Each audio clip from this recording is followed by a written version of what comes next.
Hello दोस्तों, नमस्कार। ये मेरा चौथा भाग है जो मैं आप लोगों के सम्मुख लेकर उपस्थित हुआ हूँ, जिसमें मैं आप लोगों को चंदर और सुधा की कहानी उपन्यास गुनाहों का देवता नामक उपन्यास सुना रहा हूँ। तो चलिए देर न करते हुए मैं शुरू करता हूँ आप अपना आगे का उपन्यास।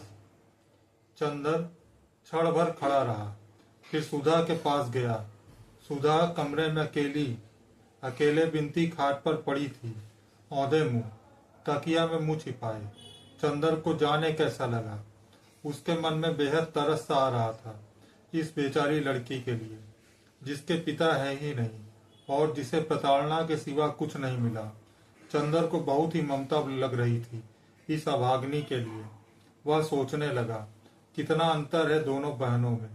एक बचपन से ही कितने अमीर, असीम दुलार, वैभव और स्नेह में पाली है, और दूसरी प्रताड़ना और कितने अपमान में पली है, और वह भी अपनी ही सगी माँ से, जो दुनिया भर के प्रति स्नेहमयी है, अपनी लड़की को छोड़कर। वह कुर्सी पर बैठकर चुपचाप यही सोचने लगा, अब आगे भी इस बेचारी को क्या सुख मिलेगा। ससुराल कैसी है यह तो ससुर को देख कर ही मालूम देता है। इतने में सुधा कपड़े बदलकर हाथ में किताब लिए उसे पढ़ती हुई उसी में डूबी हुई आई और खाट पर बैठ गई। अरे बिनती, कैसे पड़ी हो? अच्छा, तुम हो चंदर। बिनती उठो, उसने बिनती की पीठ पर हाथ रखकर कहा। बिनती, जो अभी तक निचेष्ट पड़ी थी, सुधा के ममता भरे स्पर्श पर फूट फूट कर रो पड़ी। तो सुधा ने चंदर से कहा, क्या हुआ बिनती रानी को? और बिनती भी जोरों से सिसकियां भरने लगी। तो सुधा ने चंदर से कहा, क्या तुमने कहा होगा। 14 दिन बाद आए और आते ही लगे रुलाने उसे। कुछ कहा होगा तुमने, समझ गए, घूमने के लिए उसे भी डांटा होगा। हम साफ साफ बताए देते हैं चंदर, हम तुम्हारी डांट सह लेते हैं। इसके ये मतलब नहीं कि अब तुम इस बेचारी पर भी रोब झाड़ने लगो। इससे कभी कुछ कहा तो अच्छी बात नहीं होगी। तुम्हारे दिमाग का कोई पुर्जा ढीला हो गया है क्या? मैं क्यों कहूंगा बिनती को कुछ? बस फिर यही बात तुम्हारी बुरी लगती है। सुधा बिगड़ कर बोली, क्यों नहीं कहोगे बिनती को कुछ? जब हमें कहते हो तो उसे क्यों नहीं कहोगे? हम तुम्हारे अपने हैं, तो क्या वो तुम्हारी अपनी नहीं है? चंदर हंस पड़ा, सो क्यों नहीं है, लेकिन तुम्हारे साथ ऐसे निभा ना वैसे निभा, ये सब कुछ हम नहीं जानते। क्यों रो रही है? सुधा बोली धमकी के स्वर में। बुआ जी ने कुछ कहा था, चंदर बोला। अरे तो उनके लिए क्या रोना? इतना समझाया तुझे कि उनकी तो आदत है, हंसकर टाल दिया कर। चल उठ, हंसती है कि गुदगुदाऊं? सुधा ने गुदगुदाते हुए कहा। बिनती ने उसका हाथ पकड़कर झटक दिया और फिर सिसकियां भरने लगी। नहीं मानेगी तू, सुधा बोली। अभी ठीक करती हूँ तुझे। चंदर, पकड़ो तो इसका हाथ। चंदर चुप रहा। नहीं उठे, उठो। तुम इसका हाथ पकड़ लो तो हम अभी इसे हंसाते हैं। सुधा ने चंदर का हाथ पकड़कर बिनती की ओर बढ़ाते हुए कहा। चंदर ने अपना हाथ खींच लिया और बोला, वह तो रो रही है और तुम बजाय समझाने के उसे परेशान कर रही हो। अरे जानते हो क्यों रो रही है? अभी इसके ससुर आए थे, वे बहुत मोटे थे, तो ये सोच रही है कहीं वे भी मोटे ना हो। सुधा ने फिर उसकी गर्दन गुदगुदा कर कहा। बिनती हंस पड़ी। सुधा उछल पड़ी। ये लो, ये तो हंस पड़ी, अब रोगी? अब फिर सुधा ने गुदगुदाना शुरू किया। बिनती पहले तो हंसी से लौट गई, फिर पल्ला संभालते हुए बोली, छी दीदी, वो बैठे हैं कि नहीं? और उठकर बाहर जाने लगी। कहाँ चली? सुधा ने पूछा। जा रही हूं नहाने। बिनती पल्लू से सिर ढकते हुए चल दी। क्यों? मैंने तेरा बदन छू लिया इसलिए? सुधा हंसकर बोली। ए चंदर, वो गेसू का छोटा भाई है ना हसरत, मैंने उसे पूछ लिया तो फौरन मैंने उसे छू लिया तो फौरन उसने जाकर अपना मुंह साबुन से धोया और अम्मी जान से बोला, मेरा मुंह जूठा हो गया। और आज हमने गेसू के अख्तर मियाँ को देखा, बड़े मजे के हैं। मैं तो केसू से बात करती रही, लेकिन बिनती और फूल ने बहुत छेड़ा उन्हें, बेचारे घबरा गए। फूल बहुत चुलबुली है और बड़ी नाजुक है, बड़ी बोलने वाली है। और बिनती और फूल का खूब जोड़ा मिला, दोनों खूब गाती हैं। बिनती गाती भी है? चंदर ने पूछा। हमने तो रोते ही देखा है। अरे बहुत अच्छा गाती है, इसने एक गांव का गाना बहुत अच्छा गाया था। अरे देखो, वह सब बताने में तो हम तुम पर गुस्सा होना ही भूल गए। कहाँ रहे 4 रोज, बोलो जल्दी बताओ। व्यस्त है सुधा, अब थीसिस 3 हिस्सा लिख गई है। इधर हम लगातार 5 घंटे से बैठकर लिखते थे, चंदर बोला। 5 घंटे? सुधा बोली। दूध आजकल पीते हो कि नहीं? हाँ हाँ, 3 गाय खरीद ली है, चंदर बोला। नहीं, मजाक नहीं, कुछ खाते पीते रहना, कहीं तबीयत खराब हुई तो। अब हमारा इम्तिहान है, पड़े पड़े मक्खी मारोगे, और अब हम देखने भी नहीं आ सकेंगे। अब किसका कोर्स बाकी है तुम्हारा? कोर्स तो खत्म था हमारा, कुछ कठिनाइयां थी, सो पिछले 2-3 हफ्ते में मास्टर साहब ने बता दी थी। अब दोहराना है, लेकिन बिनती का इम्तिहान मई में है, उसे भी तो पढ़ना है। अच्छा, अब चले हम? अरे बैठो।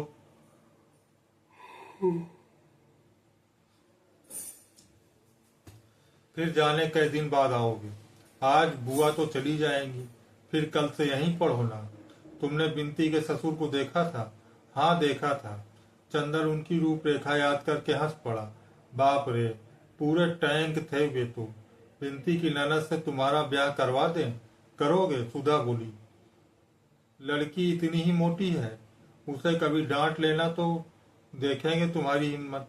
ब्याह? एकदम से चंदर को याद आ गया, अभी बुआ से बात की थी सुधा के ब्याह की। तब उसे कैसा लगा था? कैसा लगा था? उसका दिमाग घूम गया था, लगा जैसे असहनीय दर्द था या क्या था जो उसकी नस नस को तोड़ गया एकदम। क्या हुआ चंदर? अरे चुप क्यों हो गए? डर गए मोटी लड़की के नाम से? सुधा ने चंदर का कंधा पकड़कर झकझोरते हुए कहा। चंदर एक फीकी हंसी हंसकर रह गया और चुपचाप सुधा की ओर देखने लगा। सुधा चंदर की निगाह से सहम गई। चंदर की निगाह में जाने क्या था, एक अजब सा पथराया सूनापन, एक जाने किस दर्द की अमंगल छाया, एक जाने किस पीड़ा की मूक आवाज, एक जाने कैसी पिघलती हुई सी उदासी, और वह भी गहरी, जाने कितनी गहरी। और चंदर था कि एक टक देखता जा रहा था, एक टक अल्पक। सुधा को जाने कैसा लगा, ये अपना चंदर तो नहीं, ये अपने चंदर की निगाह तो नहीं। चंदर तो ऐसी निगाह से इस तरह अल्पक तो सुधा को कभी नहीं देखता था। नहीं, यह सुधा की नहीं, यह चंदर की निगाह तो नहीं है। इस निगाह में ना शरारत है, ना डांट दुलार और ना करुणा।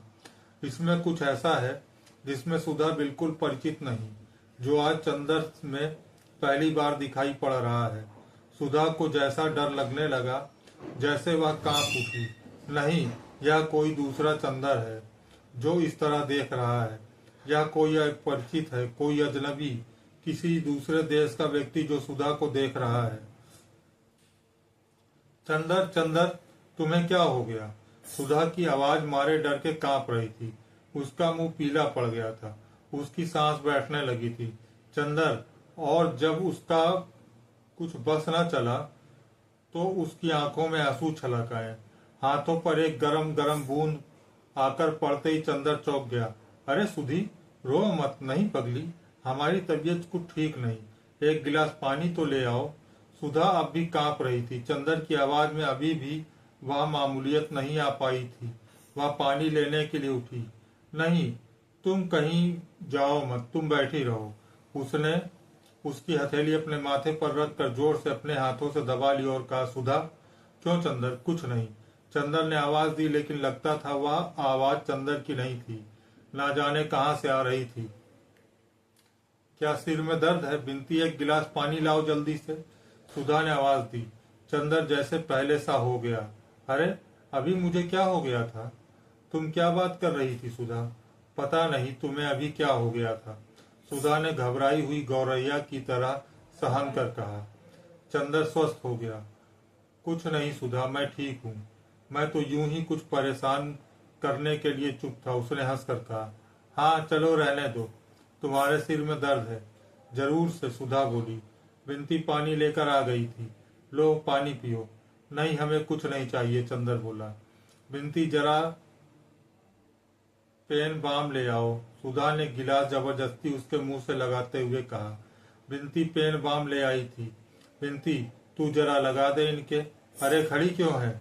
कुर्सी के पीछे खड़ी होकर माथे पर जरा हल्की उंगली से लगा दे। बिंती आज्ञाकारी लड़की की तरह आगे बढ़ी, लेकिन फिर हिचक गई। किसी अजनबी लड़के के माथे पर कैसे पेन बाम लगा दे? चलती है या अभी काट के गाड़ देंगे यहीं? मुटकी कहीं की, खा खा कर मुटानी है, जरा सा काम नहीं होता।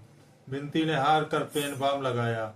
चंदन ने उसका हाथ हटा दिया तो सुधा ने बिंती के हाथ से पेन बाम लेकर कहा, आओ हम लगा लें। बिंती पेन बाम देकर चली गई तो चंदर बोला, अब बताओ क्या बात कर रही थी? हाँ बिंती के ब्याह की। ये उनके ससुर तो बहुत ही भद्दे मालूम पड़ रहे थे। क्या देखकर ब्याह कर रही हो तुम लोग? पता नहीं क्या देखकर ब्याह कर रही है बुआ। असल में बुआ पता नहीं क्यों बिंती से इतनी चिढ़ती हैं। वह तो चाहती हैं कि किसी तरह से बोझ टले सिर से, लेकिन चंदर यह बिंती बड़ी खुश है। यह तो चाहती है किसी तरह जल्दी से ब्याह हो। सुधा मुस्कुराती हुई बोली, अच्छा यह खुद ब्याह करना चाहती है? चंदर ने ताज्जुब से पूछा। और क्या, अपने ससुर की खूब सेवा कर रही थी सुबह। बल्कि पापा तो कह रहे थे कि अभी यह बीए कर ले तब ब्याह करो। हम हमसे पापा ने कहा इससे पूछने को। हमने पूछा तो कहने लगी बीए करके भी वही करना होगा जो बेकार, टालने में क्या फायदा। फिर पापा हमसे बोले कुछ वजहों से अगहन में ब्याह होगा। तो बड़े ताज्जुब से बोली, अगहन में? सुधी तुम जानती हो अगहन में उसका ब्याह क्यों टल रहा है? पहले तुम्हारा ब्याह होगा, चंदर हंसकर बोला। वह पूर्णतया शांत था और उसके स्वर में कम से कम बाहर सिवा चुहल के और भी कुछ न था। मेरा ब्याह? मेरा ब्याह? आंखें फाड़ कर, मुंह फैलाकर, हाथ नचाकर, कौतूहल भरे आश्चर्य से सुधा ने कहा, और फिर हंस पड़ी। खूब हंसी। कौन करेगा मेरा ब्याह? बुआ? पापा करने ही नहीं देंगे। हमारे बिना पापा का काम ही नहीं चलेगा। और बाबू साहब तुम किस पर आकर रंग जमाओगे? मैं ब्याह मेरा हूं। सुधा ने मुंह बिचकाकर उपेक्षा से कहा। नहीं सुधा, मैं गंभीरता से कह रहा हूं, 3-4 महीने के अंदर तुम्हारा ब्याह हो जाएगा। चंदर उसे विश्वास दिलाते हुए बोला। अरे जाओ, सुधा ने हंसते हुए कहा। ऐसे हम तुम्हारे बनाने में आ जाएं तो हो चुका। अच्छा जाने दो। तुम्हारे पास कोई पोस्ट कार्ड है? लाओ जरा, इस कामरेड को एक चिट्ठी तो लिख दें। चंदर बात बदल कर बोला। पता नहीं क्यों इस विषय की बात के चलने में उसे कैसा लगता था। कौन कामरेड? सुधा ने पूछा। तुम भी कम्युनिस्ट हो गए क्या? जी नहीं, वो बरेली का सोशलिस्ट लड़का कैलाश, जिसने झगड़े में हम लोगों की जान बचाई थी। हमने तुम्हें बताया नहीं था सब किस्सा उस झगड़े का, जब हम और पापा बाहर गए थे? हाँ हाँ बताया था। उसे जरूर खत लिख दो। सुधा ने पोस्ट कार्ड देते हुए कहा। तुम्हें पता मालूम है? चंदर जब पोस्ट कार्ड लिख रहा था तो सुधा ने कहा, सुनो उसे लिख देना कि पापा की सुधा पापा की जान बचाने के एवज में आपकी बहुत कृतज्ञ है, और कभी अगर हो सके तो आप इलाहाबाद जरूर आए। लिख देना। हाँ, चंदर ने पोस्ट कार्ड जेब में रखते हुए कहा। चंदर, हम भी सोशलिस्ट पार्टी के मेंबर होंगे?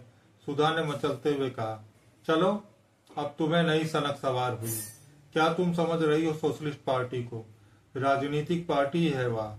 यह मत कहना कि सोशलिस्ट पार्टी में जाओ और लौट कर आओ तो पापा से कहो, अरे हम तो समझे पार्टी है, वहाँ चाय पानी मिलेगा।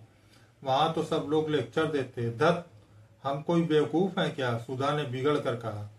नहीं, सो तो तुम बुद्धि सागर हो, लेकिन लड़कियों की राजनीतिक बुद्धि कुछ ऐसी ही होती है। चंदर बोला।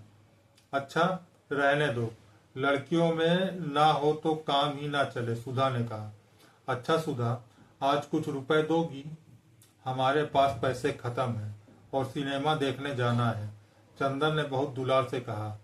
हाँ हाँ जरूर देंगे, मतलबी कहीं के। सुधा बोली।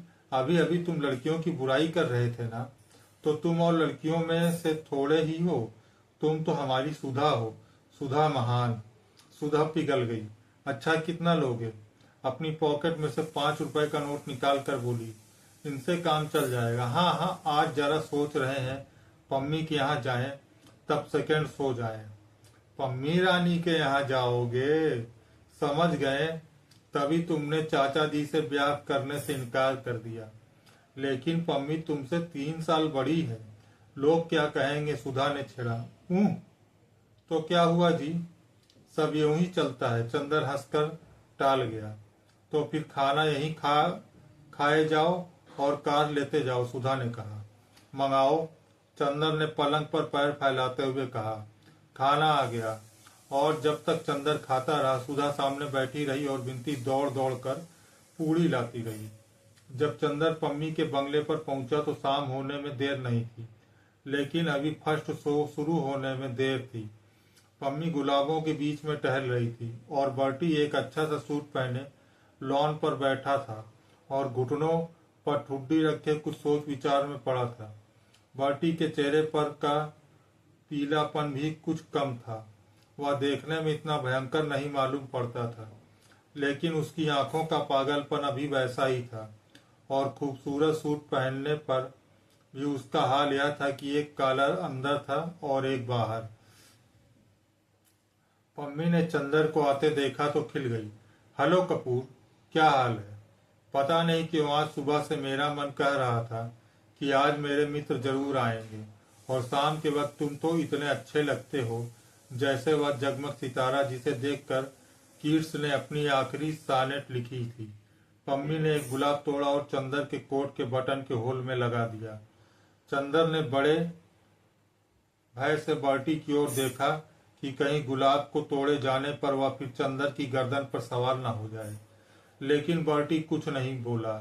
बर्टी ने सिर्फ हाथ उठाकर अभिवादन किया और फिर बैठकर सोचने लगा। पम्मी ने कहा, आओ अंदर चले, और चंदर और पम्मी दोनों ड्राइंग रूम में बैठ गए। चंदर ने कहा, मैं तो डर रहा था कि तुमने गुलाब तोड़कर मुझे दिया तो कहीं बर्टी नाराज ना हो जाए, लेकिन वह कुछ बोला नहीं। पम्मी मुस्कुराई। हाँ, वह कुछ कहता नहीं, और पता नहीं क्यों गुलाब से उसकी तबीयत भी इधर हट गई है। अब वह उतनी परवाह भी नहीं करता। क्यों? चंदर ने ताज्जुब से पूछा। पता नहीं क्यों, मेरी तो समझ में यह आता है कि उसका जितना विश्वास अपनी पत्नी पर था वह इधर धीरे धीरे हट गया, और इधर वह यह विश्वास करने लगा है कि सचमुच वह सर्जेंट को प्यार करती थी, इसलिए उसने फूलों को प्यार करना छोड़ दिया। अच्छा, लेकिन यह कैसे हुआ? उसने तो अपने मन में इतना गहरा विश्वास जमा रखा था कि मैं समझता था कि मरते दम तक उसका पागलपन ना छूटेगा। चंदर ने कहा। नहीं, बात यह हुई कि तुम्हारे जाने के 2-3 दिन बाद मैंने एक दिन सोचा कि मान लिया जाए अगर मेरे और बर्टी के विचारों में मतभेद हो तो इसका मतलब यह नहीं कि मैं उसके गुलाब चुराकर उसे मानसिक पीड़ा पहुंचाऊं और उसका पागलपन और बढ़ाऊं। बुद्धि और तर्क के अलावा भावना और सहानुभूति का भी एक महत्व मुझे लगा, और मैंने फूल चुराना छोड़ दिया। 2-3 दिन वह बेहद खुश रहा, बेहद खुश, और मुझे भी बड़ा संतोष हुआ कि लो अब बर्टी शायद ठीक हो जाए।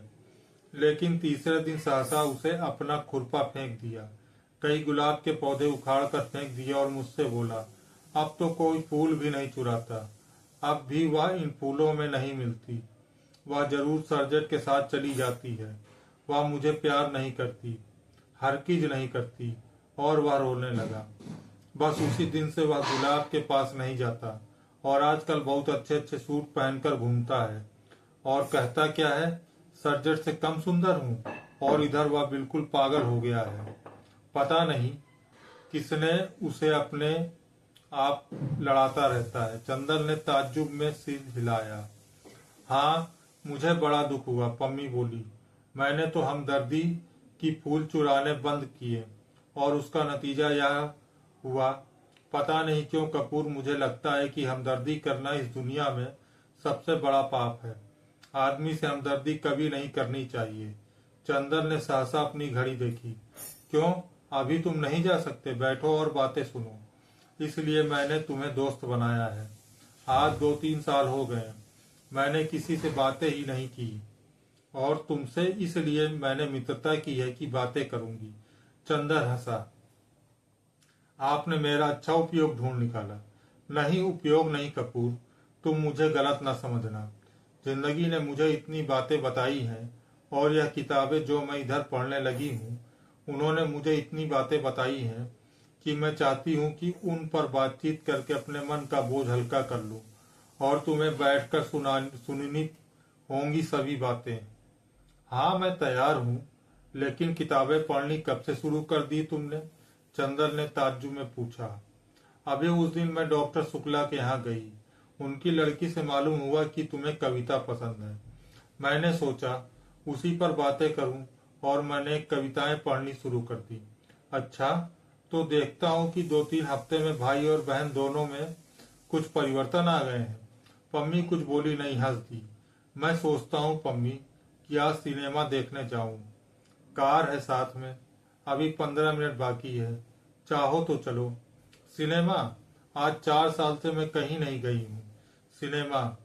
हौजी, बॉल डांस सभी जगह जाना बंद कर दिया मैंने। मेरा दम घुटेगा हॉल के अंदर। लेकिन चलो देखें। अभी भी कितने ही लोग वैसे ही खुशी से सिनेमा देखते होंगे। एक गहरी सांस लेकर पम्मी बोली, बर्टी को ले चलेंगे? हाँ हाँ, तो चलो उठो, फिर देर हो जाएगी।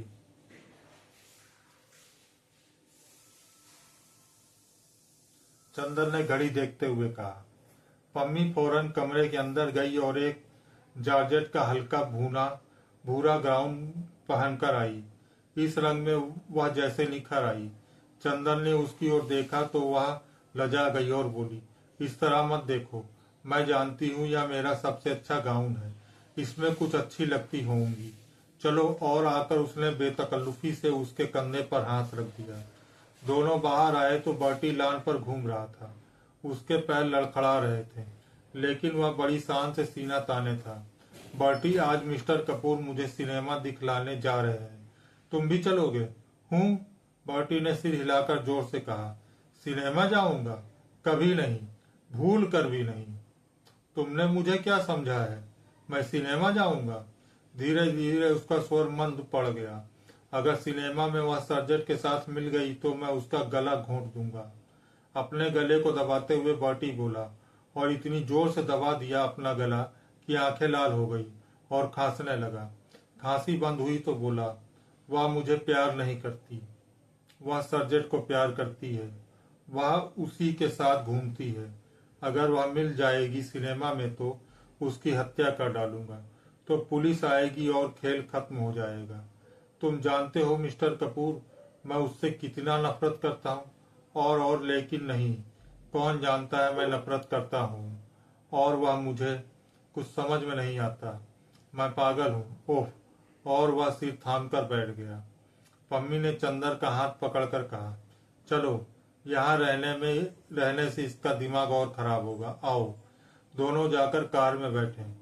चंदर खुद ही ड्राइव कर रहा था। पम्मी बोली, बहुत दिन से कार नहीं ड्राइव की, लाओ आज ड्राइव करूं। पम्मी ने स्टेयरिंग अपने हाथ में ले ली। चंदर इधर बैठ गया। थोड़ी देर में कार रीजेंट के सामने जा पहुंची। चित्र था सैलामी, हेयर सी डांस। सैलामी जहां वह नाची थी। चंदर ने टिकट लिया और दोनों ऊपर बैठ गए। अभी न्यूज चल रही थी। सहसा पम्मी ने कहा, कपूर, सैलामी की कहानी मालूम है ना? क्या यह कोई उपन्यास है? चंदर ने पूछा। नहीं, यह बाइबिल की एक कहानी है। असल में एक राजा था हैराद। उसने अपने भाई को मारकर उसकी पत्नी से अपनी शादी कर ली। उसकी भतीजी थी सैलामी, जो बहुत सुंदर थी और बहुत अच्छा नाचती थी। हैराद उस पर मुग्ध हो गया, लेकिन सैलामी एक पैगंबर पर मुग्ध थी। पैगंबर ने सैलामी के प्रणय को ठुकरा दिया। एक बार हैराद ने सैलामी से कहा, यदि तुम नाचो तो मैं तुम्हें कुछ दे सकता हूँ। सैलामी नाची और पुरस्कार में अपना अपमान करने वाले पैगंबर का सिर मांगा। हैराद वचनबद्ध था। उसने पैगंबर का सिर तो दे दिया, लेकिन बाद में इस भय से कि कहीं राज्य पर कोई आपत्ति न आए, उसने सैलामी को भी मरवा डाला। चंदर को यह कहानी बहुत अच्छी लगी। तब तो चित्र बहुत ही अच्छा होगा, उसने सोचा। सुधा की परीक्षा है, वरना सुधा को भी दिखला देता। लेकिन क्या नैतिकता है इन पाश्चात्य देशों की कि अपनी भतीजी पर ही हैरान मुग्ध हो गया। उसने कहा पम्मी से, लेकिन हैरान अपनी भतीजी पर ही मुग्ध हो गया क्यों? क्या हुआ?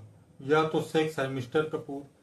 सेक्स कितनी भयंकर शक्तिशाली भावना है यह भी शायद तुम नहीं समझते। अभी तुम्हारी आंखों में बड़ा भोलापन है। तुम रूप की आग के संसार में दूर मालूम पड़ते हो, लेकिन शायद 2-1 साल बाद तुम भी जानोगे कि यह कितनी भयंकर चीज है। आदमी के सामने वक्त बेवक्त नाता रिश्ता मर्यादा अमर्यादा कुछ भी नहीं रह जाता। वह अपनी भतीजी पर मोहित हुआ तो क्या? मैंने तो तुम्हारे यहाँ एक पौराणिक कहानी पढ़ी थी कि महादेव अपनी लड़की सरस्वती पर मुग्ध हो गए थे। महादेव नहीं, ब्रह्मा, चंदर बोला। हाँ हाँ ब्रह्मा, मैं भूल गई थी। तो यह तो सेक्स है। आदमी को कहाँ ले जाता है यह अंदाजा भी नहीं किया जा सकता। तुम तो अभी बच्चों की तरह भोले हो, और ईश्वर न करे तुम कभी इस प्याले का शरबत चखो। मैं भी तो तुम्हारी इसी पवित्रता को प्यार करती हूँ। पम्मी ने चंदर की ओर देखकर कहा, तुम जानते हो मैंने तलाक क्यों दिया? मेरा पति मुझे बहुत चाहता था, लेकिन मैं विवाहित जीवन के वासनात्मक पहलू से घबरा उठी। मुझे लगने लगा मैं आदमी नहीं हूँ, बस मांस का लोथड़ा हूँ जिसे मेरा पति जब चाहे मसल दे, जब जब चाहे। ऊब गई थी। एक गहरी नफरत थी मेरे मन में। तुम आए तो तुम बड़े पवित्र लगे। तुमने आते ही प्रणय याचना नहीं की। तुम्हारी आंखों में भूख नहीं थी, हमदर्दी थी, स्नेह था, कोमलता थी, निश्चलता थी। मुझे तुम काफी अच्छे लगे। तुमने मुझे अपनी पवित्रता देकर जला दिया। चंदर को एक अजब सा गौरव अनुभव हुआ और पम्मी के प्रति एक बहुत ही ऊंची आदर भावना। उसने पवित्रता देकर जिला दिया। सहसा चंदर के मन में आया, लेकिन यह उसके व्यक्तित्व की पवित्रता किसकी दी हुई है? सुधा की ही है ना। उसी ने तो उसे सिखाया है कि पुरुष और नारी में कितने ऊंचे संबंध रह सकते हैं। क्या सोच रहे हो? पम्मी ने अपना हाथ कपूर की गोद में रख दिया। कपूर सिहर गया, लेकिन शिष्टाचारवश उसने अपना हाथ पम्मी के कंधे पर रख दिया। पम्मी ने 2 क्षण के बाद अपना हाथ हटा लिया और बोली, कपूर, मैं सोच रही हूँ अगर यह विवाह संध्या हट जाए तो कितना अच्छा हो। पुरुष और नारी में मित्रता हो, बौद्धिक मित्रता और दिल की हमदर्दी। यह नहीं कि आदमी औरत को वासना की प्यास बुझाने का प्याला समझे और औरत आदमी को अपना मालिक। असल में बांधने के बाद ही पता नहीं क्यों संबंधों में विकृति आ जाती है। मैं तो देखती हूँ प्रणय विवाह भी होते हैं तो वह असफल हो जाते हैं, क्योंकि विवाह के पहले आदमी औरत को नीची निगाह से देखता है, हमदर्दी और प्यार की चीज समझता है, और विवाह के बाद सिर्फ वासना की। मैं तो प्रेम में भी विवाह पक्ष में नहीं हूँ और प्रेम में भी वासना का विरोध करती हूँ। लेकिन हर लड़की ऐसी थोड़ी ही होती है। चंदर बोला, तुम्हें वासना से नफरत हो, लेकिन हर एक को तो नहीं। हर एक को तो होती है। लड़कियां बस वासना की झलक, एक हल्की सी हिरन, एक गुदगुदी पसंद करती हैं। बस उसी के पीछे उन पर चाहे जो दोष लगाया जाए। लेकिन अधिकतर लड़कियां कम वासना प्रिय होती हैं, लड़के ज्यादा। चित्र शुरू हो गया। वह चुप हो गई, लेकिन ही थोड़ी ही देर में मालूम हुआ कि चित्र भ्रामत्मक था। वह बाइबिल की सैलामी की कहानी नहीं थी। वह एक अमेरिकन नर्तकी और कुछ डाकुओं की कहानी थी। पम्मी उब गई। अब जब डाकू पकड़कर सैलामी को एक जंगल में ले गए तो इंटरवल हो गया और पम्मी ने कहा, अब चलो। आधे ही चित्र से तबीयत उब गई। दोनों उठ खड़े हुए और नीचे आए। कपूर, अब की बार तुम ड्राइव करो, पम्मी बोली। नहीं, तुम ही ड्राइव करो, कपूर बोला। कहाँ चले? पम्मी ने कार स्टार्ट करते हुए कहा। जहाँ चाहो, कपूर ने विचारों में डूबे हुए कहा। पम्मी ने गाड़ी तेज चला दी। सड़कें साफ थीं। पम्मी का कॉलर फहराने लगा और उड़कर चंदर के गालों पर थपकियां लगाने लगा। चंदर दूर खिसक गया। पम्मी ने चंदर की ओर देखा और बजाय कॉलर ठीक करने के गले का एक बटन और खोल दिया और चंदर को पास खींच लिया। चंदर चुपचाप बैठ गया। पम्मी ने एक हाथ स्टीयरिंग पर रखा और एक हाथ से चंदर का हाथ पकड़े रही, जैसे वह चंदर को दूर नहीं जाने देगी। चंदर के बदन में एक हल्की सी सिरहन नाच रही थी। क्यों? शायद इसलिए कि वह की हवा ठंडी थी, या शायद इसलिए कि उसने पम्मी का हाथ अपने हाथ से हटाने की कोशिश की। पम्मी ने हाथ खींच लिया और कार के अंदर की बिजली जला दी। कपूर चुपचाप ठाकुर साहब के बारे में सोचता रहा। कार चलती रही। जब चंदर का ध्यान टूटा तो उसने देखा कार मैक्स फरमन लेक के पास रुकी है। दोनों उतरे। बीच में सड़क थी। इधर नीचे उतरकर झील और उधर गंगा बह रही थी। 8 बजा होगा। रात हो गई थी। चारों तरफ सन्नाटा था। बस सितारों की हल्की रोशनी थी। मैक फरसन झील काफी सूख गई थी। किनारे किनारे मछली मारने के मचान बने थे। इधर आओ, पम्मी बोली, और दोनों नीचे उतरकर मचान पर जा बैठे। पानी का धरातल शांत था। सिर्फ कहीं कहीं मछलियों के उछलने या सांस लेने से पानी हिलता था। पास ही के नीवा गांव में किसी के यहाँ शायद शादी थी, जो शहनाई का हल्का स्वर हवाओं की तरंगों पर हिलता डुलता हुआ आ रहा था। दोनों चुपचाप बैठे थे। थोड़ी देर बाद पम्मी ने कहा, कपूर, चुपचाप रहो, कुछ बात न करना। उधर देखो, पानी में सितारों का प्रतिबिंब देख रहे हो? चुप्पे से सुनो, ये सितारे क्या बात कर रहे हैं। पम्मी सितारों की ओर देखने लगी। कपूर चुपचाप पम्मी की ओर देखता रहा। थोड़ी देर बाद सहसा पम्मी एक बांस से टिककर खड़ी हो गई। उसके गले के 2 बटन खुले हुए थे और उसमें से रूप की चांदनी फटी पड़ती थी। पम्मी आंखें बंद किए बैठी थी। चंदन ने उसकी ओर देखा और फिर जाने क्या उसमें देखा नहीं गया। वह सितारों की ओर देखने लगा। पम्मी के कॉलर के बीच में सितारे टूट टूट कर बरस रहे थे। सहसा पम्मी ने आंखें खोल दी और चंदर का कंधा पकड़कर बोली, कितना अच्छा हो अगर आदमी हमेशा संबंधों में एक दूरी रखे, सेक्स ना आने दे। ये सितारे हैं, देखो कितने नजदीक हैं, करोड़ों बरस से साथ हैं, लेकिन कभी भी एक दूसरे को छूते तक नहीं। तभी तो संग निभ जाता है। सहसा उसकी आवाज में जाने क्या छलक आया कि चंदर जैसे मदहोश हो गया। बोली, वाह, बस ऐसा हो कि आदमी अपने प्रेमास्पद को निकटतम लाकर छोड़ दे, उसको बांधे ना। कुछ ऐसा हो कि होठों के पास खींच कर छोड़ दे। और पम्मी ने चंदर का माथा होठों तक लाकर छोड़ दिया। उसकी गरम गरम सांसें चंदर की पलकों पर बरस गईं। कुछ ऐसा हो कि आदमी उसे अपने हृदय तक खींच कर फिर हटा दे। और चंदर को पम्मी ने अपनी बाहों में घेर कर अपने वक्ष तक खींच कर छोड़ दिया। वक्ष की गरमाई चंदर के रोम रोम में सुलग उठी। वह बेचैन हो उठा, लेकिन उसके मन में आया कि वह अभी यहाँ से चला जाए। जाने कैसा लग रहा था उसे सहसा।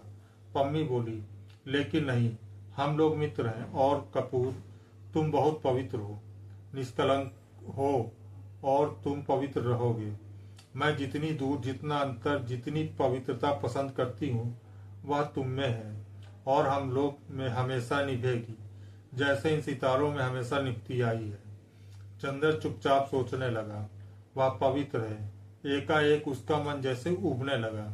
जैसे एक विहग शिशु घबराकर अपने नीड़ के लिए तड़प उठता है, वैसे ही वह इस वक्त तड़प उठा सुधा के पास जाने के लिए। क्यों? पता नहीं क्यों। यहाँ कुछ है जो उसे जकड़ लेना चाहता है। वह क्या करे? पम्मी उठी, वह भी उठा। बांस का मचान हिला, लहरों में हरकत हुई। करोड़ों साल से अलग और पवित्र सितारे हिले, आपस में टकराए और चूर चूर होकर बिखर गए। रात भर चंदर को ठीक से नींद नहीं आई। अब गर्मी काफी पड़ने लगी थी। एक सूती चादर से ज्यादा नहीं ओढ़ा जाता था और चंदर ने वह भी ओढ़ना छोड़ दिया था। लेकिन उस दिन रात को अक्सर एक अजब सी कपकपी उसे झकझोर जाती थी और वह कसकर चादर लपेट लेता था। फिर जब उसकी तबीयत घुटने लगती तो वह उठ बैठता। उसे रात भर नींद नहीं आई। बार बार झपकी आई और लगा कि खिड़की के बाहर सुनसान अंधेरे में अजब सी आवाजें आती हैं और नागिन बनकर उसकी सांसों में लिपट जाती हैं। वह परेशान हो उठता। इतने में फिर कहीं से कोई मीठी सतरंगी संगीत की लहर आती और उसे सचेत और सजग कर जाती। एक बार उसने देखा कि सुधा और गेसु कहीं चली जा रही हैं। उसने गेसु को कभी नहीं देखा था, लेकिन उसने सपने में गेसु को पहचान लिया। लेकिन गेसु तो पम्मी की तरह गाउन पहने हुए थी। फिर देखा बिनती रो रही है और इतना बिलक बिलक कर रो रही है कि तबीयत घबरा जाए। घर में कोई नहीं है। चंदर समझ नहीं पाता कि वह क्या करे। अकेले घर में एक अपरिचित लड़की से बोलने का साहस भी नहीं होता उसका। किसी तरह हिम्मत करके वह समीप पहुंचा तो देखा या तो सुधा है। सुधा लुटी हुई सी मालूम पड़ती है। वह बहुत हिम्मत करके सुधा के पास बैठ गया। उसने सोचा सुधा को आश्वासन दे, लेकिन उसके हाथों पर जाने कैसे सुकुमार जंजीरें कसी हुई हैं। उसके मुंह पर किसी की सांसों का भार है। वह निश्चेष्ट है। उसका मन अकुला उठा। वह चौंक कर जाग गया तो देखा वह पसीने से तर है। वह उठकर टहलने लगा। वह जाग गया था, लेकिन फिर भी उसका मन स्वस्थ नहीं था। कमरे में ही टहलते टहलते वह फिर लेट गया। लगा जैसे सामने की खुली खिड़की से सैकड़ों तारे टूट टूट कर भयानक तेजी से आ रहे हैं और उसके माथे से टकरा टकरा कर चूर चूर हो जाते हैं। एक मर्मांतक पीड़ा उसकी नसों में खोल उठी और लगा जैसे उसके अंग अंग में चिताएं धधक रही हैं। जैसे तैसे रात कटी और सुबह उठते ही वह यूनिवर्सिटी जाने से पहले सुधा के यहाँ गया। सुधा लेटी हुई पढ़ रही थी। डॉक्टर शुक्ला पूजा कर रहे थे। बुआ जी शायद रात को चली गई थी, क्योंकि बिनती बैठी तरकारी काट रही थी और खुश नजर आ रही थी। चंदर सुधा के कमरे में गया। देखते ही सुधा मुस्कुरा पड़ी। बोली कुछ नहीं, लेकिन आते ही चंदर के अंग अंग को अपनी निगाहों के स्वागत में समेट लिया। चंदर ने सुधा के पैरों के पास बैठ गया। कल रात को तुम कार लेकर वापस आए तो चुप्पे से चले गए? सुधा बोली। कहो, कल कौन सा खेल देखा? कल बहुत बड़ा खेल देखा, बहुत बड़ा खेल सुधी। चंदर व्याकुलता से बोला। अरे जाने कैसा मन हो गया कि रात भर नींद ही नहीं आई। उसके बाद चंदर सब बता गया। वह कैसे वह सिनेमा गया, उसने पम्मी से क्या बात की, उसके बाद कैसे कार पर उसने चंदर को पास खींच लिया, कैसे वो लोग मैं फरसन झील गए और वहां पम्मी पागल हो गई। फिर कैसे चंदर को एकदम सुधा की याद आने लगी और फिर रात भर चंदर को कैसे कैसे सपने आए। सुधा बहुत गंभीर होकर मुंह में पेंसिल दबाए कोहनी टेके बस चुपचाप सुनती रही और अंत में बोली, तो तुम इतने परेशान क्यों हो गए चंदर? उसने तो अच्छी ही बात की थी। या तो अच्छा है कि सब जिसे तुम सेक्स कहते हो या संबंधों में ना आए। उसमें क्या बुराई है? क्या तुम चाहते हो कि सेक्स आए? कभी नहीं। तुम मुझे अभी तक नहीं समझ पाई। तो ठीक है, तुम भी नहीं चाहते कि सेक्स आए और वह भी नहीं चाहती कि सेक्स आए, तो झगड़ा क्या है? क्यों तुम उदास क्यों हो इतने? सुधा बोली बड़े अचरज से। लेकिन उसका व्यवहार कैसा है? चंदर ने सुधा से कहा। ठीक तो है, उसने बता दिया तुम्हें कितना अंतर होना चाहिए। समझ गए, तुम लालची आदमी चाहते होगे कि यह भी अंतर ना रहे, इसलिए तुम उदास हो गए। छी। होठों में मुस्कुराहट और आंखों में शरारत की झलक छिपाते हुए सुधा बोली। तुम तो मजाक करने लगी, चंदर बोला। सुधा सिर्फ चंदर की ओर देखकर मुस्कुराती रही। चंदर सामने लगी हुई तस्वीर की ओर देखता रहा। फिर उसने सुधा के कबूतरों जैसे उजले मासूम नन्हे पैर अपनी हथेली में लिए और भर्राई हुई आवाज में बोला, सुधा तुम कभी हम पर विश्वास न हार बैठना। सुधा ने किताब बंद करके रख दी और उठकर बैठ गई। उसने चंदर के दोनों हाथ अपने हाथ में लेकर कहा, पागल कहीं के, हमें कहते हो, अभी सुधा में बचपन है और तुम में क्या है। वाह रे छुई मुई के फूल, किसी ने हाथ पकड़ लिया, किसी ने बदन छू लिया तो घबरा गए। तुमसे अच्छी लड़कियां होती हैं।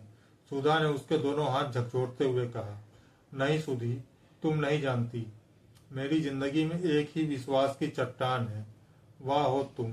मैं जानता हूं कि कितने ही जल प्रलय हो, लेकिन तुम्हारे सहारे मैं हमेशा ऊपर रहूंगा। तुम मुझे डूबने नहीं दोगी। तुम्हारे ही सहारे मैं लहरों से भी खेल सकता हूँ, लेकिन तुम्हारा विश्वास कभी हिला तो मैं नहीं लेकिन तुम्हारा विश्वास अगर कभी हिला तो मैं किन अंधेरी गहराइयों में डूब जाऊंगा, यह कभी मैं नहीं सोच पाता। चंदर ने बड़े कतार स्वर में कहा।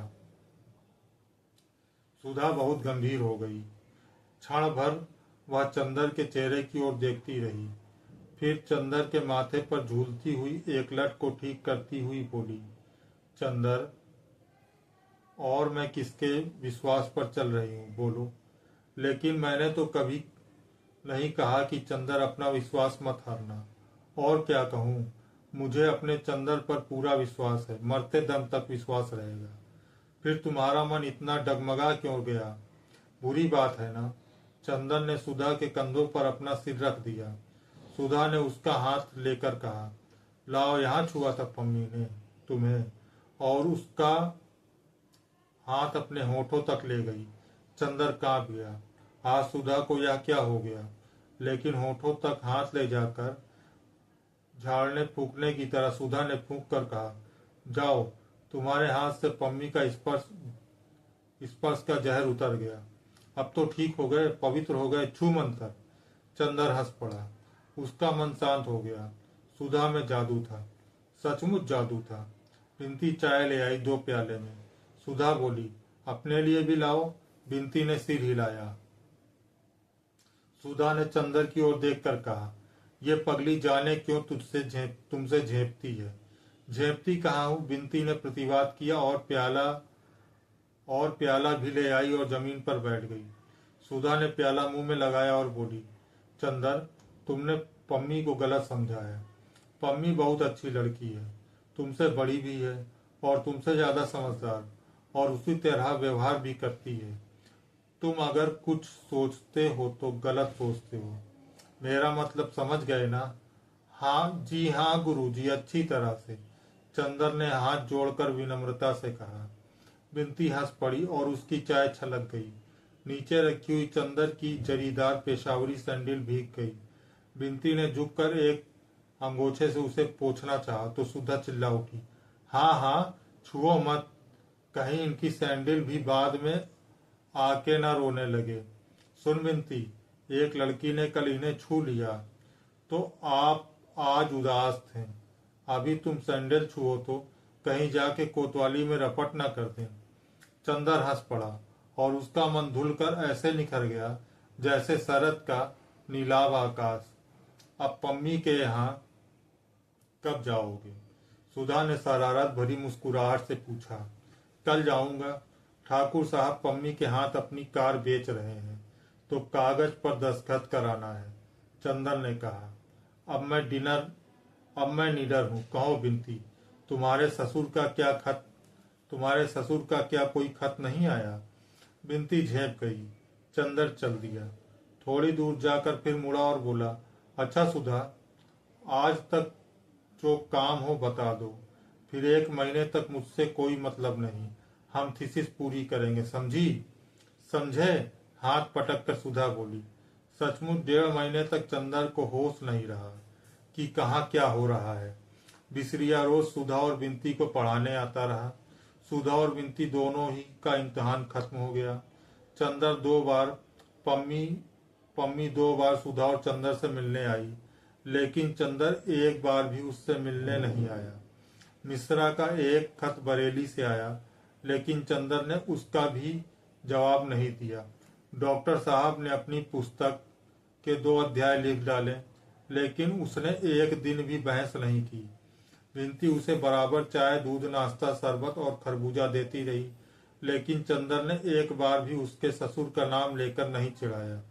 सुधा क्या करती है, कहाँ जाती है, चंदर से क्या कहती है, चंदर को कोई होश नहीं। बस उसका पेन, उसके कागज, स्टडी रूम की मेज और चंदर की आखिरी थीसिस पूरी करके ही माना। 7 मई को जब उसने थीसिस का आखिरी पन्ना लिखकर पूरा किया और संतोष की सांस ली तो देखा कि शाम के 5 बजे हैं। सायरन में अभी पर्दा पड़ा है, साइबान में अभी पर्दा पड़ा है, लेकिन धूप उतार पर है और लू बंद हो गई है। उसकी कुर्सी के पीछे एक चटाई बिछाए हुए सुधा बैठी है।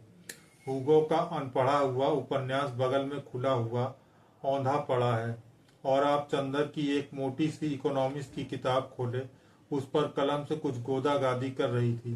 सुधा एक गहरी सांस लेकर अंगड़ाई लेते हुए चंदर ने कहा, लो आज आखिरकार जान छूटी। बस अब 2-3 महीने में माँ बदौलत डॉक्टर बन जाएंगे।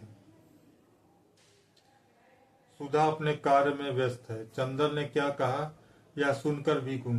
चंदर ने हाथ बढ़ाकर चोटी झटक दी। हाय रे, हमें नहीं अच्छा लगता चंदर। सुधा बिगड़ कर बोली, तुम्हारे काम के बीच में कोई बोलता है तो बिगड़ जाते हो, और हमारा काम थोड़े ही महत्वपूर्ण है। कहकर सुधा फिर पेन लेकर गोदने लगी। आखिर कौन सा उपनिषद लिख रही हैं आप, जरा देखे तो। चंदन ने किताब खींच ली। टाइजिंग की इकोनॉमिक्स की किताब में एक पूरे पन्ने पर सुधा ने एक बिल्ली बनाई थी, और अगर निगाह जरा चूक जाए तो आप कह नहीं सकते यह 84 लाख योनियों में से किस योनि का जीव है। लेकिन चूंकि सुधा कह रही कि यह बिल्ली है, इसलिए मानना होगा कि यह बिल्ली है। चंदन ने सुधा की बांह पकड़कर कहा, उठ आलसी कहीं की, चल उठ, ये चल उठा ये पोथा, चल के पापा के पैर छुआए। सुधा चुपचाप उठी और आज्ञाकारी लड़की की तरह मोटी फाइल उठा ली। दरवाजे तक पहुंचकर रुक गई और चंदर के कंधे पर फाइलें टिकाकर बोली, ए चंदर, तो सच्ची अब तुम डॉक्टर हो जाओगे, और क्या। आहा, कहकर तो सुधा उछली और फाइल हाथ से खिसक कर और चंदर झल्ला गया। उसने गुस्से में लाल होकर एक घूंसा सुधा को मार दिया। अरे राम रे, सुधा ने पीठ सीधी करते हुए कहा, बड़े परोपकारी हो डॉक्टर चंदर कपूर, हमें बिना थीसिस लिखे डिग्री दे दी, लेकिन बहुत जोर की थी। चंदर हंस पड़ा। खैर दोनों पापा के पास गए। वे भी लिख कर ही उठे थे और शरबत पी रहे थे। चंदर ने जाकर कहा, पूरी हो गई, और झुककर पैर छू लिए। उन्होंने चंदर को सीने से लगाकर कहा, बस बेटा, अब तुम्हारी पूरी तपस्या हो गई। अब जुलाई से यूनिवर्सिटी में जरूर आ जाओगे तुम। सुधा ने पोथा कोंच पर रख दिया और अपने पैर बढ़ाकर खड़ी हो गई।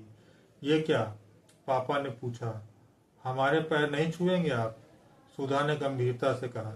चल पगली, बहुत बदतमीज होती जा रही है, पापा ने कृत्रिम गुस्से से कहा। चंदर, बहुत सिर चढ़ी हो गई है, जरा दबा कर रखा करो, तुमसे छोटी है कि नहीं। अच्छा पापा, अब आज मिठाई मिलनी चाहिए, सुधा बोली। चंदर ने थीसिस खत्म कर दी है। जरूर जरूर बेटी, डॉक्टर शुक्ला ने जेब से 10 का नोट निकाल कर दे दिया। जाओ मिठाई मंगवा कर खाओ तुम लोग। सुधा हाथ में नोट लिए उछलते हुए स्टडी रूम में आई। पीछे पीछे चंदर। सुधा रुक गई और अपने मन में हिसाब लगाते हुए बोली, 10 रुपए, पौंड ऊन, 1 पौंड में 8 लच्छी, 6 लच्छी में 1 साल, बाकी बची 2 लच्छी, 2 लच्छी में 1 स्वेटर, बस एक बिनती का स्वेटर, एक हमारा साल। चंदर का माथा ठनका। अब मिठाई की उम्मीद नहीं, फिर भी कोशिश करनी चाहिए। सुधा, अभी से साल क्या करोगी, अभी तो बहुत गर्मी है, चंदर बोला।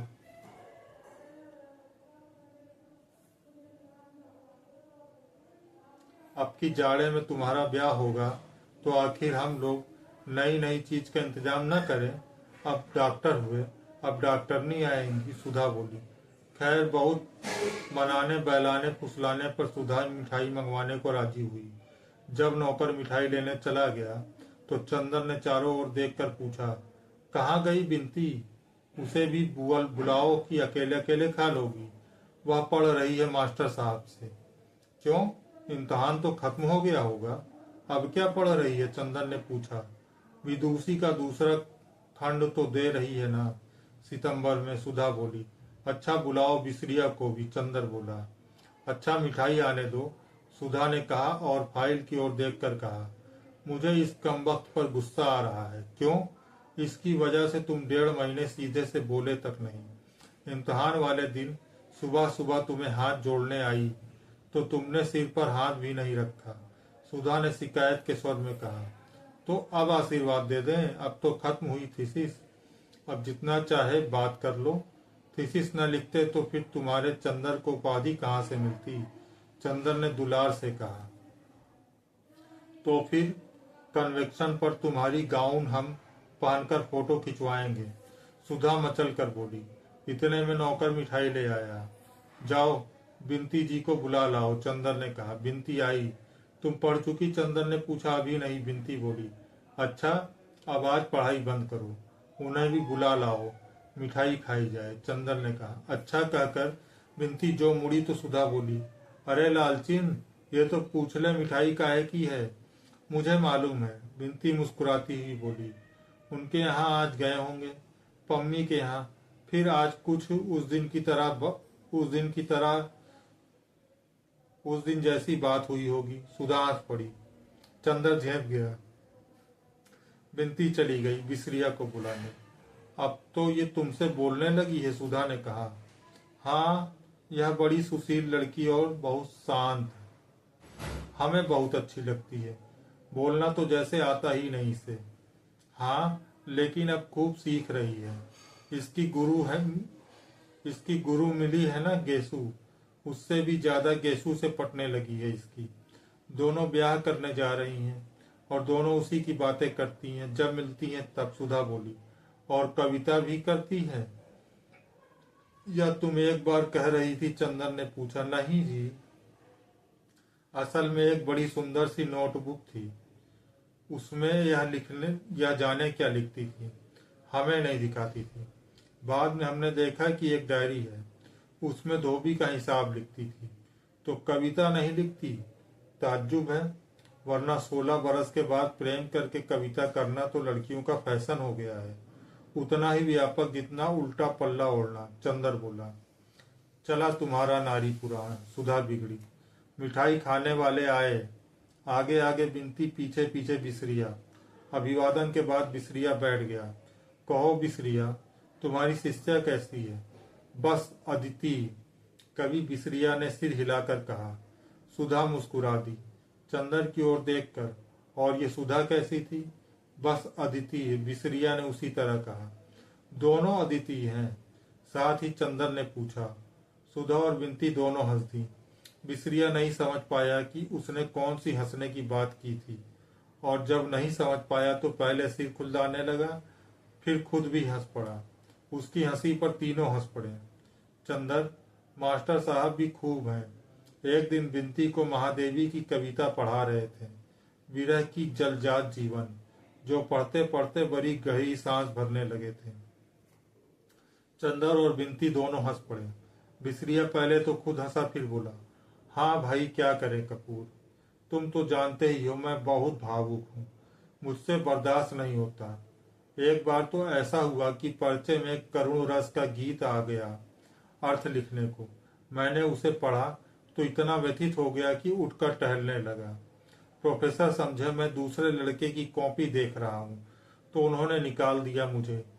निकाले जाने का अफसोस नहीं हुआ, लेकिन कविता पढ़कर मुझे बहुत रुलाई आई।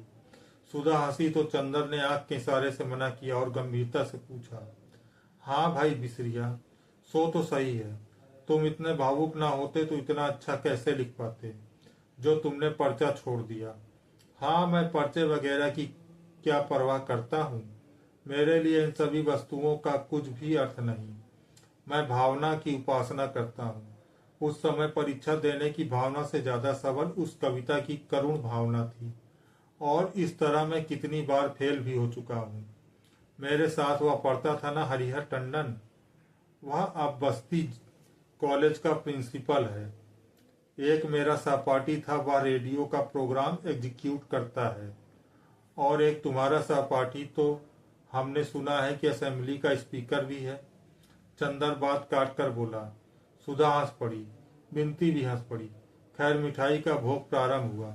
बिसरिया कुछ तकल्लुफ कर रहा था तो बिनती बोली, खाइए मिठाई तो विरह योग और भावुकता में बहुत स्वास्थ्यप्रद होती है। अच्छा, अब तो बिनती का भी कंठ फूट निकला। अपने गुरुजी को बना रही है, चंदर बोला। बिसरिया थोड़ी देर बाद चला गया। अब मुझे एक पार्टी में जाना है, उसने कहा।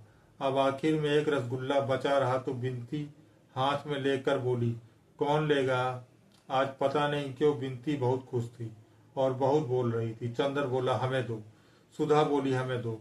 बिनती ने एक बार चंदर की ओर देखा और एक बार सुधा की ओर। चंदर बोला, देख बिनती, हमारी है या सुधा की? बिनती ने झट रसगुल्ला सुधा के मुख में रख दिया और सुधा के सिर पर सिर रखकर बोली, हम अपनी दीदी के हैं। सुधा ने आधा रसगुल्ला बिनती को दे दिया तो बिनती चंदर को दिखा दिखाकर खाते हुए सुधा से बोली, दीदी ये हमें बहुत बनाते हैं। अब हम भी तुम्हारी तरह बोलेंगे तो इनका दिमाग ठीक हो जाएगा। हम तो तुम दोनों मिलके इसका दिमाग ठीक करेंगे। सुधा ने प्यार से बिनती को थपथपाते हुए कहा। अब हम तस्तरियां धोकर रख दें। और तस्तरियां उठाकर चल दी। पानी नहीं दोगी? चंदर बोला। बिनती पानी ले आई और बोली, हम तो आपका इतना काम करते हैं और आप जब देखो तब हमें बनाते रहते हैं। आपको क्या आनंद आता है हमें बनाने में? चंदन ने पल भर बिनती की ओर देखा और बोला, असल में बनाने के बाद जब तुम झेप जाती हो। हाँ, ऐसे ही। बिनती ने फिर झेप कर मुंह छिपा लिया और लाज से सकुचाकर इंद्रवधु बन गई। बिनती देखने सुनने में अच्छी नहीं, बड़ी अच्छी थी। उसकी गठन तो सुधा की तरह थी, लेकिन उसके चेहरे पर एक फिरोज आभा थी जिसमें गुलाल के डोरे थे। उसकी आंखें उसकी बड़ी बड़ी और पलकों में एक तरह डोलती थीं, जैसे किसी सुकुमार सीपी में कोई बहुत बड़ा मोती डोले। झेपती थी तो मुंह पर सांझ मुस्कुरा उठती थी और गालों में फूलों के कटोरे जैसे दो छोटे छोटे गड्ढे। और बिनती के अंग अंग में एक रूप की लहर थी जो नागिन की तरह लहराती थी। और उसकी आदत थी कि बात करते समय अपनी गर्दन जरा टेढ़ी कर लेती थी और उंगलियों से अपने आंचल का छोर उमेटने लगती थी। इस वक्त चंदर की बात पर झेप गई और उसी तरह आंचल के छोर को उमेटती हुई मुस्कान छिपाकर उसने ऐसी निगाह से चंदर की ओर देखा जिसमें थोड़ी लाज, थोड़ा गुस्सा, थोड़ी प्रसन्नता और थोड़ी शरारत थी। चंदर एकदम बोल उठा, अरे सुधा सुधा, जरा बिनती की आंख देखो इस वक्त। आई अभी। बगल के कमरे में तस्तरी रखते हुए सुधा बोली, बड़े खराब हैं आप। बिनती बोली, हाँ बनाओगी ना आज से हमें? हमारा दिमाग ठीक करोगी ना? बहुत बोल रही थी, अब बताओ। बताएं क्या? अभी तक हम बोलते नहीं थे, तभी ना जब अपनी ससुराल में बोलना दुइया ऐसी, वही तुम्हारे बोल पर रीझेंगे लोग। चंदन ने फिर बोला, छी, राम राम, ये सब मजाक हमसे मत किया कीजिए। दीदी से क्यों नहीं कहते हैं, जिसको अभी शादी होने जा रही है। अभी उसकी कहाँ, अभी तो तय भी नहीं हुई। तय ही समझिए, फोटो इनकी उन लोगों ने पसंद कर ली। अच्छा एक बात कहे मानिएगा? बिनती बड़े आग्रह और दीनता के स्वर में बोली, क्या? चंदर ने आश्चर्य से पूछा। बिनती आज सहसा कितना बोलने लगी है।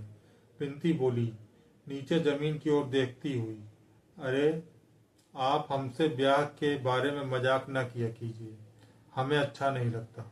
ओह, ब्याह अच्छा लगता है लेकिन उसके बारे में मजाक नहीं। गुड़ खाया गुलगुले से परहेज। हाँ यही तो बात है। बिनती सहसा गंभीर हो गई। आप समझते होंगे कि मैं ब्याह के लिए उत्सुक हूँ, दीदी भी समझती हैं, लेकिन मेरा भी दिल जानता है कि ब्याह की बात सुनकर मुझे कैसा लगने लगता है। लेकिन फिर भी मैंने ब्याह करने से इनकार नहीं किया। मैं खुद दौड़ दौड़ कर उस दिन दुबे जी की सेवा में लगी रही, इसलिए कि आप देख चुके हैं कि माँ का व्यवहार मुझसे कैसा है। आप यहाँ इस परिवार को देखकर समझ नहीं सकते कि मैं वहाँ कैसे रहती हूँ, कैसे माँ जी की बातें बर्दाश्त करती हूँ। वह नरक है मेरे लिए। माँ की गोद नरक है और मैं किसी तरह निकल भागना चाहती हूँ। कुछ चैन तो मिलेगा। बिनती की आंखों में आंसू आ गए और सिसकती हुई बोली, लेकिन आप या दीदी जब यह कहते हैं तो मुझे अच्छा लगता है कि मैं कितनी नीच हूँ, कितनी पतित हूँ कि खुद अपने ब्याह के लिए व्याकुल हूँ। लेकिन आप ना कहा करें तो अच्छा है। बिनती का आंसुओं का तार बंध गया। सुधा बगल के कमरे में सब कुछ सुन रही थी। आई और चंदर से बोली, बहुत बुरी बात है चंदर, बिनती क्यों रो रही हो रानी? बुआ का स्वभाव ही ऐसा है। उससे हमेशा अपना दिल दुखाने से क्या लाभ। और पास जाकर उसको छाती से लगाकर सुधा बोली, मेरी राज दुलारी, अब रोना मत है। अच्छा, हम लोग कभी मजाक नहीं करेंगे। बस अब चुप हो जाओ, रानी बिटिया की तरह जाओ मुंह धो आओ। बिनती चली गई। चंदर लज्जित सा बैठा था। लो, अब तुम्हें भी रुलाई आ रही है क्या? सुधा ने दुलार से कहा। तुम उससे ससुराल का मजाक मत किया करो।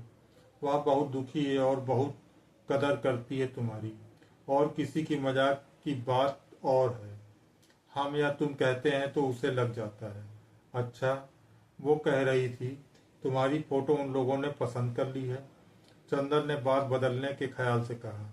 और क्या, कोई हमारी शक्ल तुम्हारी तरह ही है कि लोग नापसंद करते हैं? सुधा कड़कर बोली। नहीं, सच सच बताओ, चंदर ने पूछा। अरे जी, लापरवाही से मुंह बिचकाकर सुधा बोली। उनके पसंद करने से क्या होता है? मैं ब्याह व्याह नहीं करूंगी। तुम इस फेर में ना रहना कि हमें निकाल दोगे यहाँ से। इतने में बिनती आ गई। वह भी उदास थी। सुधा उठी और बिनती को पकड़ लाई और ढकेल कर चंदर के बगल में बैठा दिया। लो चंदर, अब इसे दुलार कर लो। अभी गुरगुराने लगे बिल्ली की तरह। सुधा ने उसे हल्की सी चपत मारकर कहा। बिनती का मुंह अपनी हथेलियों में लेकर उसके मुंह के पास लाकर आंखों में आंख डालकर कहा, पगली कहीं की, आंसू का खजाना लुटाती फिरती है। चंदर, डॉक्टर शुक्ला ने पुकारा और चंदर उठकर चला गया। दोस्तों, आज के लिए बस इतना ही। इसके आगे का उपन्यास मैं आप लोगों के सम्मुख अपने अगले वीडियो में लेकर उपस्थित होऊंगा। तब तक के लिए नमस्कार।